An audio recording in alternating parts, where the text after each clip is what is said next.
Max Gorlin, Melbourne Football Club. You're listening to the Coaches Panel. This is Nat Fyfe from the Fremantle Footy Club. Trent Cotchin from the Richmond Footy Club. Scott Pendlebury from the Collingwood Football Club. You're listening to the Coaches Panel. Patrick Cooch from the Carlton Footy Club. It's Rory Sloane here from the Adelaide Crows. This is Tom Mitchell. You're listening to the Coaches Panel. Hey, it's MJ from the Coaches Panel. I hope you're well and welcome back to another one of our AAMI Community Series match reviews, where we look at the two teams that just played and tell you who I think popped, who really did not, and what it means for us as we head into the opening round. Very, very soon, the start of lockout for your AFL Fantasy SuperCoach and Dream Team seasons for 2024. This episode, we're talking Gold Coast and we're talking GWS Giants. We sent one of our own, Mini Monk, down to watch this game on field in person. And so if you want to get in touch with Mini Monk, he's got some really nice reflections on this. I've incorporated them into some of this episode, but you can get in touch with him. All the links to follow and interact with him, especially on X, is where he is at his most active. You can find in the description of this episode. Let's talk about the Giants, because there's some Suns stuff we want to get to, but let's talk about the Giants.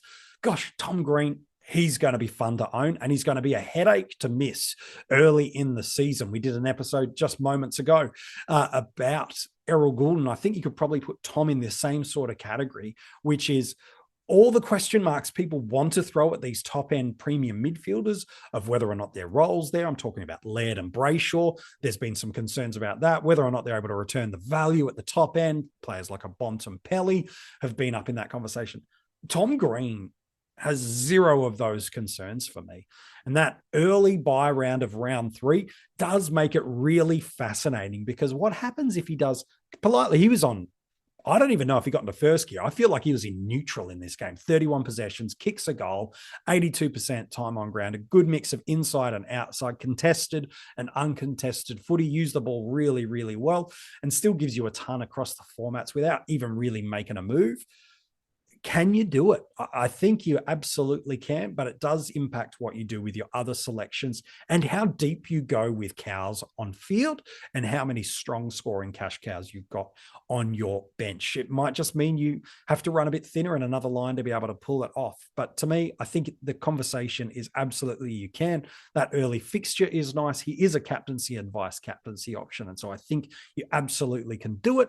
It just changes a lot of other variables. And if you are wanting to go and pay up at the top end of the tree, and you do have some concerns about role, scoring potential, other challenges, Tom doesn't have any of those concerns. What the concern he does have is he's going to miss a game early due to that buy. And if you feel you can mitigate that potential risk, in contrast to potentially some of the other concerns others might try to make or suggest around the top end premium mids, then he's definitely someone, if you're looking for a top end primo, he's someone that you can have in that. Toby Green, I don't think anybody's really seriously considering him in their starting squads, but if you are, this is exactly what he can be. But he's going to need an avenue to goals, and many, many of them, and shots on goal, to be able to give you a high 90s score in AFL Fantasy and that 120 odd that he gave us in SuperCoach. So I think he's a fine anchor, but he's going to need a lot of scoreboard impact to do it, which he's more than capable of doing.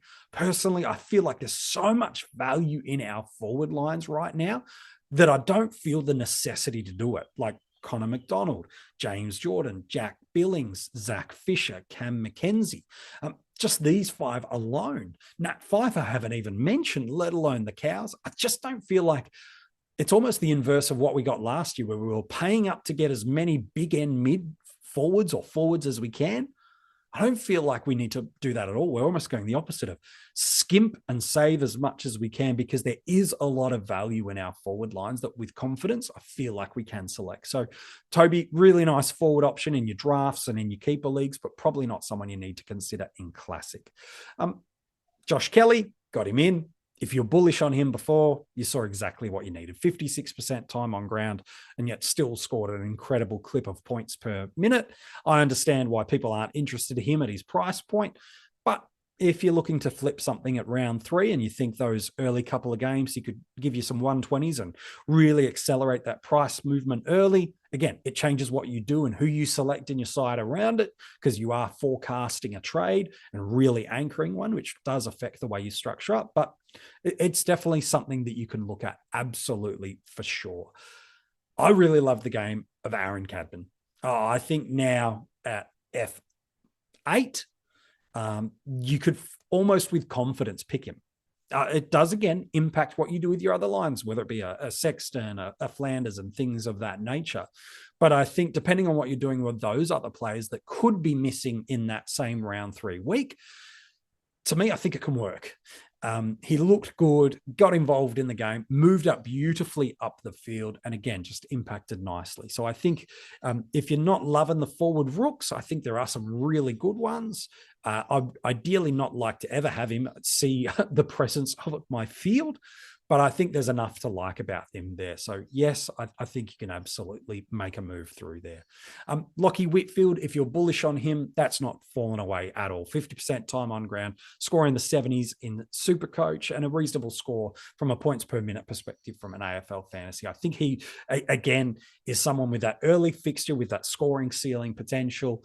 If you can mitigate that risk of having to avoid putting any cows on the field from your defensive line, then I really am quite comfortable with that. I don't like those key position defenders. I think their money making will be solid and consistent, much like a De Koning and a McCartan from a few years ago. But ideally, I wouldn't like them on my field at all. But the beauty of best 18 means those scores can fall away a little bit more. So if you're big on Whitfield, I think then there's absolutely something to like there.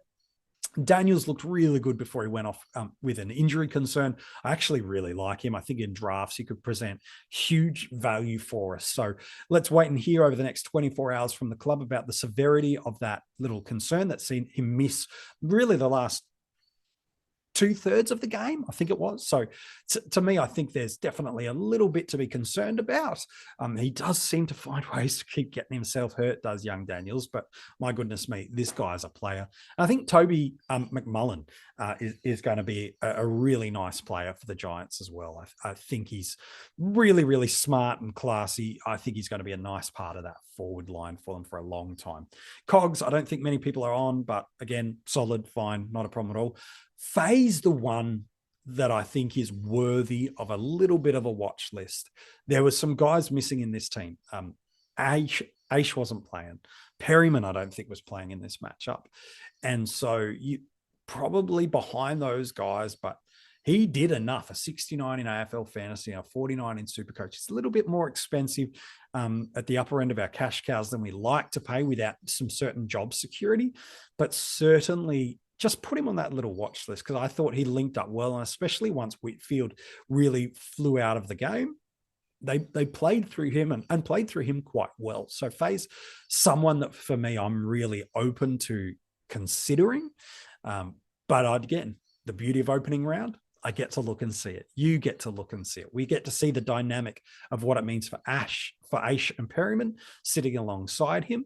And then we can make that thing. I think he is on the lower end and definitely a sub-risk flag. So just waving that for you if he even does make it. But I think there's an option and an opportunity for us there.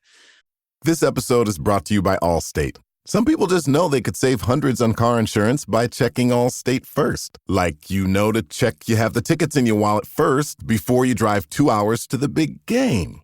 Seriously, you had one job. Now the closest you'll get to the 50-yard line is parking lot D.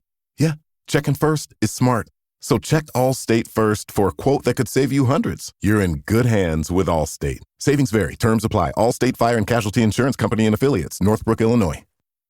Let's talk about the Gold Coast Suns. Tuke Miller, 33 possessions, a goal, tons across the formats. This is exactly what we love about Tuke Miller and exactly why we hate the opening round, because it means we, with the early buy, really can't show a whole range of interest in Tuke without drastically making some other adjustments to our structure.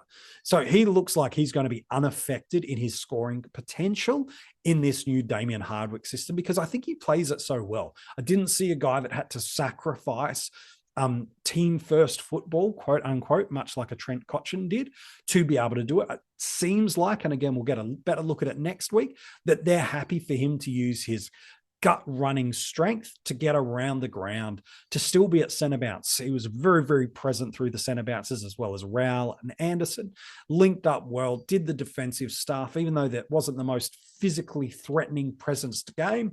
I thought he did some nice stuff in some pretty slippery conditions with a little bit of rain and then a fair bit of dew just kind of floating around. It was quite a slippery little outfit through there. So to me, I think if you're big on Touk, you're holding the course. And if you weren't, it's just that reminder of, okay, you can do it. We talked about this with Tom Green, didn't we? You can start him, but it changes just the reflection and structures of the rest of your side.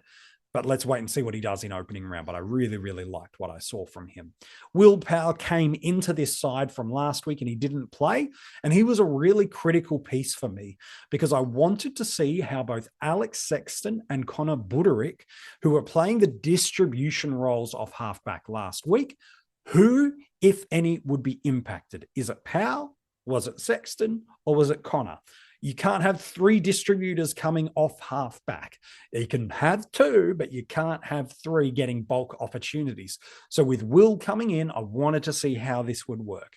And to my non-surprise, Will held that down. I was always quite bullish that Will was going to be point A, and it was who's point B out of those other two, which we know the answer now. But Will Powell, 25 possessions, 90s across the formats. I really like him as an option, especially in drafts.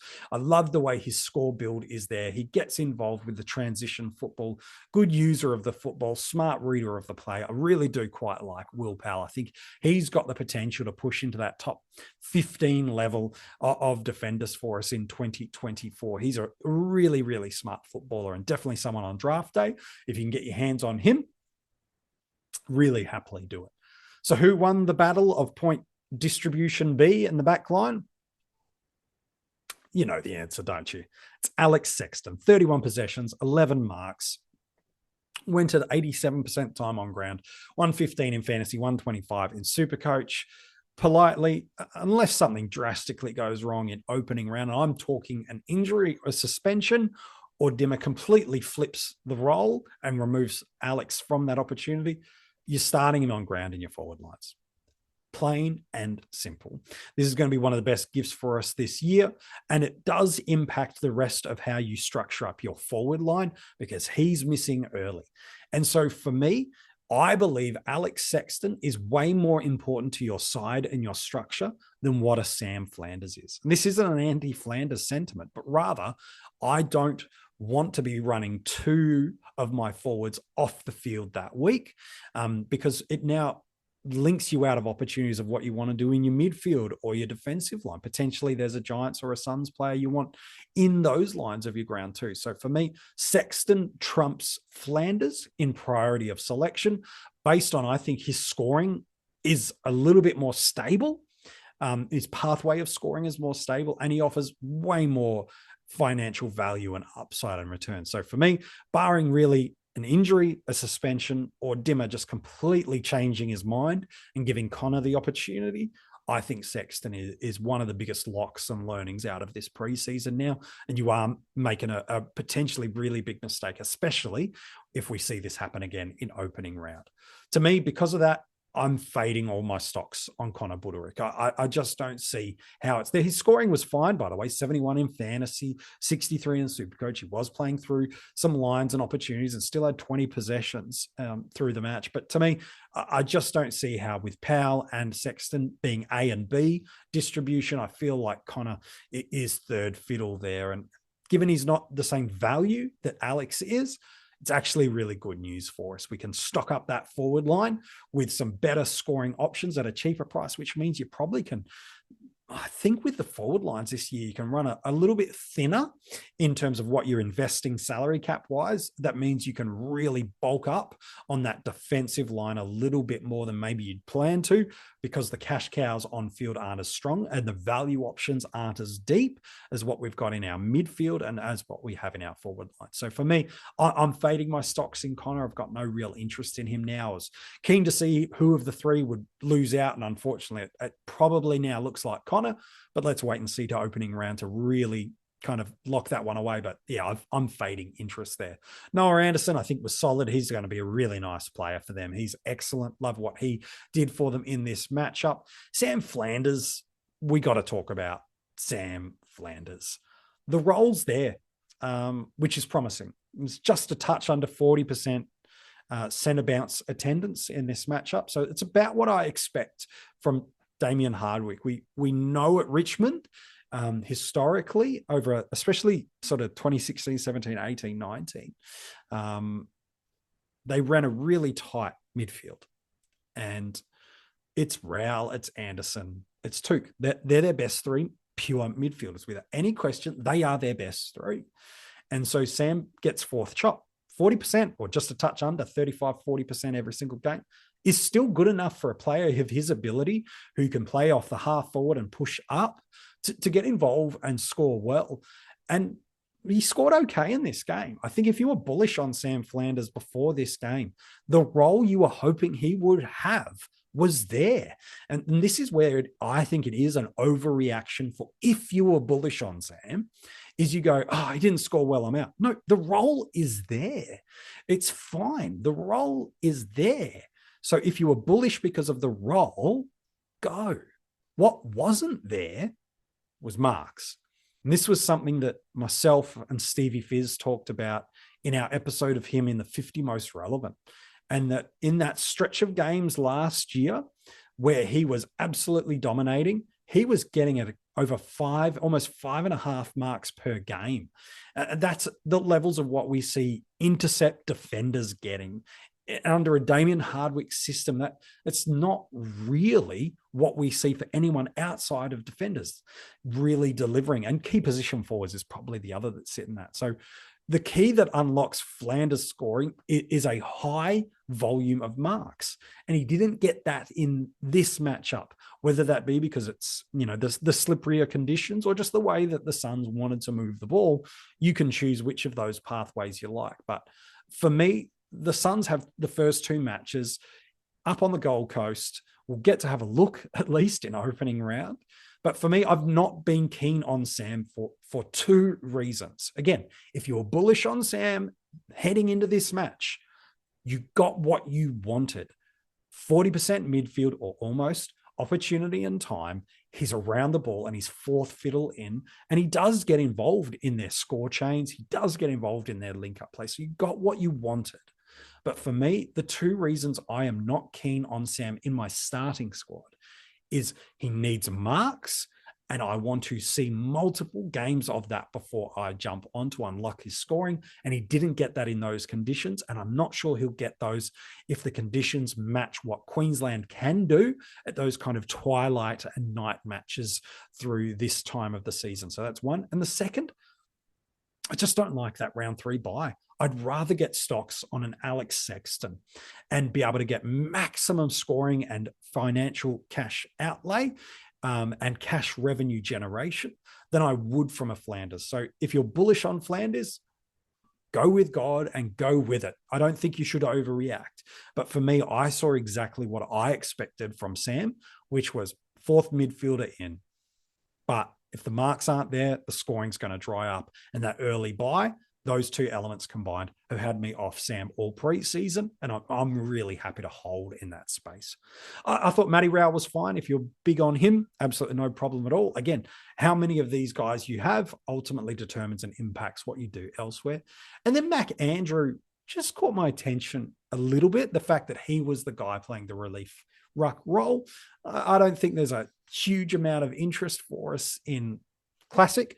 I think in maybe SuperCoach deep drafts or keeper leagues and dynasty leagues, maybe to just little stash away through there, because he looked okay and he had those opportunities for us through there. So I think they're a fascinating side to really watch. I like Gold Coast, but to me, the big takeaway and win was an Alex Sexton lock and load.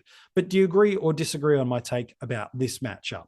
Are you bullish on any player that I didn't mention? You can comment in the description of this episode. For those listening to this as an audio podcast, you can get in touch with us across social media. Just simply click on the description of this episode, get involved in whichever platform you like, reach out to us and let us know what you think about these players. But if you're watching on YouTube, one, thanks for doing so. Thanks for helping us clear past the 1,000 subscribers in just one preseason. We're so grateful for your support in doing that. If you haven't subscribed yet, do so, but comment below if you haven't already done so about which of these Suns and also Giants you are interested in or who you've lost some interest in. We're going to continue these AAMI Community Series match reviews right throughout the weekend. You can come back and check them out, and then we'll bring the panel together for some more strategy conversations, because there is a lot to dissect. If you haven't learnt some things yet from every single one of these matches, you need to go back and check out these episodes again, because I feel like every single match has taught us something which is not just overreactionary, but new information to help us make selections in our side. Thanks so much for watching, and we can't wait to be back with you really soon.